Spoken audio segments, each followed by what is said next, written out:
2026లో జరుగుతుంది అని ఎందుకు ప్రకటించారు అంటే ప్లేనరీ సమయానికి ఖచ్చితంగా చేరికలు ఉంటాయట. అంటే ఒక రకంగా ప్లేనరీ సమయానికి కొన్ని పదవులు కూడా ప్రకటించే అవకాశం ఉంటుంది, కీలక పదవులు. ఆ సమయానికి ఎంతమంది ఉంటారు, ఎంతమంది వెళ్తారు, కొత్తగా ఎంతమంది చేరతారు అనేదే ఇక్కడ కీలకమైన అంశం. ఈ నేపథ్యంలోనే జంపింగ్లు అయితే ఎక్కువ జరిగే అవకాశం ఉంటుంది అనేది కొంతమంది చెప్తున్నారు.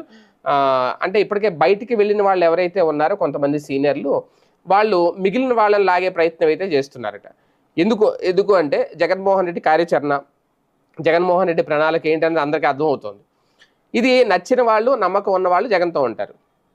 నచ్చని వాళ్ళు ఈ పార్టీలో ఉన్నా సరే మళ్ళీ ఈ పార్టీ అధికారంలోకి రాదు, మాకు పదవులు రావు, మేము అధికారంలో రావు అని అనుకుంటే కనుక వాళ్ళు పార్టీ గుడ్ బై చెప్పేస్తారు. అయితే అందుకే ప్లేనరీకి ఇంకా సమయం ఉంది, ఇంకా ఏడాది సమయం ఉంది, 2026లో అంటున్నారు. ఈలోపు ఏదైనా జరగచ్చు. ఉన్నవాళ్ళు వెళ్ళిపోవచ్చు, కొత్త వాళ్ళు రావచ్చు.